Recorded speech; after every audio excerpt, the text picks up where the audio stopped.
الرحمن الرحیم۔ اس سے پہلے ہم نے روزے کے کفارے کا ضابطہ بیان کیا تھا، اور جس میں یہ ہم نے واضح کیا تھا کہ کمال جرم صورت افطار اور معنی افطار دونوں کے باہم جمع ہونے سے ثابت ہوتا ہے، اور دوا اور غذا کے کھانے سے کفارہ لازم آتا ہے۔ تو اب یہ ہے کہ کیا ہر چیز کے کھانے پینے سے کفارہ لازم آتا ہے؟ تو اس کا جواب یہ ہے کہ نہیں، صرف دوا اور غذا کے کھانے پینے سے کفارہ لازم آتا ہے، کسی اور چیز کے کھانے پینے سے کفارہ لازم نہیں ہوگا۔ مثلا کسی نے کوئی کنکر یا لوہے کے چنے چبائے تو کفارہ اس سے لازم نہیں ہوگا۔ کیوں؟ اس کی وجہ یہ ہے کہ یہ صورت افطار تو ہے لیکن مانن افطار نہیں ہے، اس لیے اس پر کفارہ نہیں۔ اب جاننا یہ بھی ضروری ہے کہ غذا کی تعریف کیا ہے۔ اس کا بیان کچھ اس طرح کا ہے کہ غذا کی تعریف میں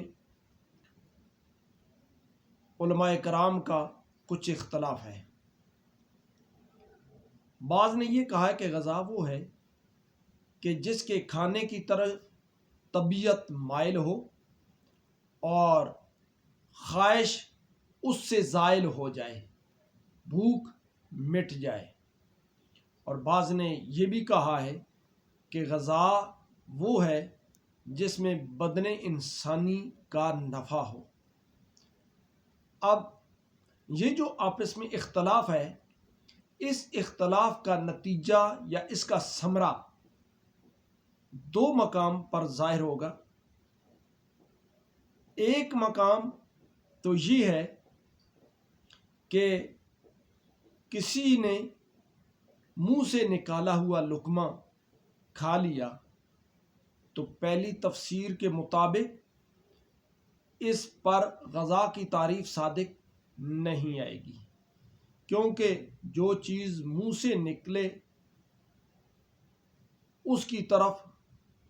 طبیعت مائل نہیں ہوتی۔ جب طبیعت مائل نہیں ہوتی تو اس میں کراہت ہوتی ہے، اگرچہ اس میں بدن کا نفع موجود ہے۔ اس بنا پر یہ چبائے ہوئے لقمے کو کھانے سے کفارہ لازم نہیں ہوگا، صرف قضا آئے گی۔ دوسری تفسیر کی بنا پر غذا کی تعریف کچھ اس طرح کی گئی ہے کہ جو بدن کو نفع دے اسے غذا کہا جاتا ہے، تو اس میں کیونکہ اس کی طرف طبیعت مائل نہ بھی ہو تو پھر بھی کہتے ہیں کہ بدن کا نفع تو ہے، جو چیز بدن کو نفع دے وہ غذا ہے۔ تو اس تفسیر کی بنا پر وہ چبائے ہوئے لقمے کو کھانے سے کفارہ لازم آئے گا۔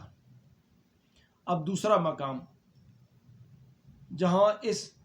اختلاف کا ثمرہ، اس کا نتیجہ ظاہر ہوتا ہے، وہ یہ ہے کہ جب ایسی چیز کا استعمال ہو کہ اس کی طرف میلان طبع تو ہو مگر اس میں بدن کے لیے نفع نہ ہو، جیسے حقہ، سگریٹ یا نسوار وغیرہ کے استعمال سے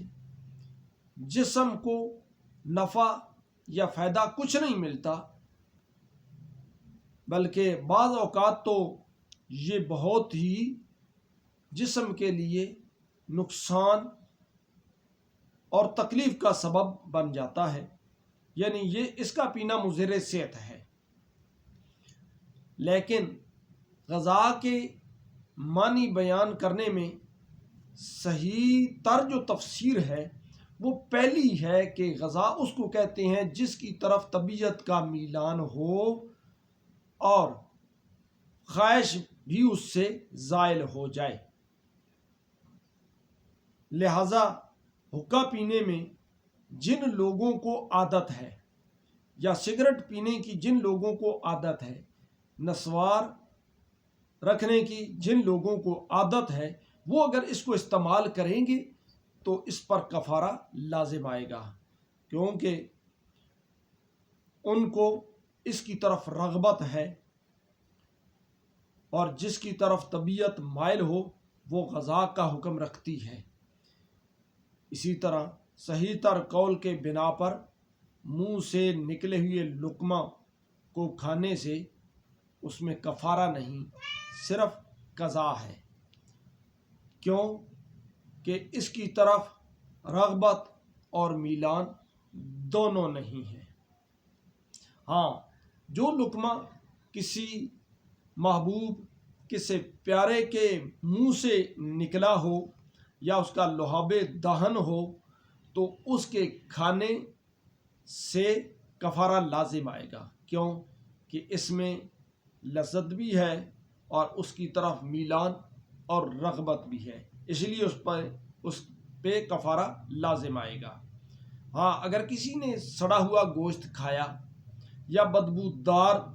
گوشت کھایا جس کی طرف طبیعت میلان نہیں کرتی، رغبت نہیں ہے، صرف بھوک مٹانے کے لیے اس نے یہ کام کیا ہے، تو اس پر کفارہ نہیں، صرف قضا ہوگی۔ اسی طرح اگر کسی نے مٹی کھائی تو مٹی کے کھانے سے کفارہ لازم نہیں ہوتا، صرف قضا ہوگی۔ لیکن جس شخص کو مٹی کھانے کی رغبت ہے، اب رغبت کی وجہ سے اس پر کفارہ لازمی ہوگا، کیونکہ مٹی کھانا اس کی عادت ہے۔ ہاں، گلے ارمنی یہ اگر کسی نے کھائی، چاہے وہ اس کا عادی ہے یا نہیں، تو دونوں صورتوں میں کفارہ لازمی آئے گا، کیوں کہ یہ دوا کے طور پر استعمال ہوتی ہے، اور دوا اور قضا دونوں کی وجہ سے کفارہ لازم آتا ہے۔ اسی طرح نمک اگر کسی نے کھایا، تھوڑا کھایا تو کفارہ لازم آئے گا، زیادہ کھایا تو کفارہ لازم نہیں آئے گا، صرف قضا ہوگی۔ اور تھوک جس میں خون ملا ہوا تھا، اگر خون تھوڑا ہے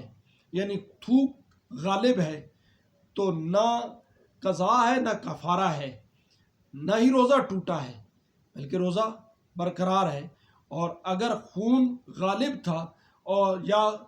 تھا ہی خون اور اس کو اندر نگل گیا تو پھر بھی اس پر کفارہ نہیں،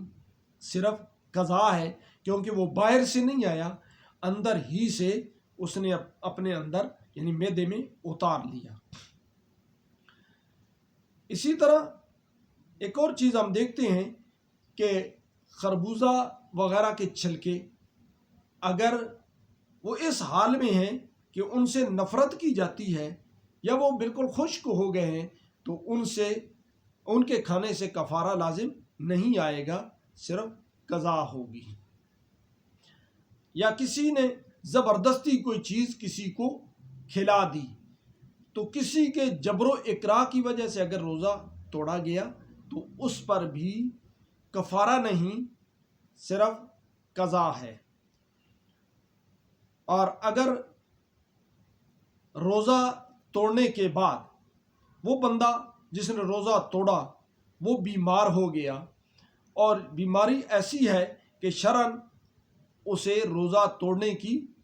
رخصت ہے یا عورت ہے کہ اس کے ایام مخصوصہ آ گئے یا بچے کی پیدائش کا وقت آ گیا، اس حال میں اس نے روزہ توڑ دیا تو اس پر کفارہ نہیں، صرف قضا ہے۔ اور یہ جو بیماری آئی یہ رب کی طرف سے آئی،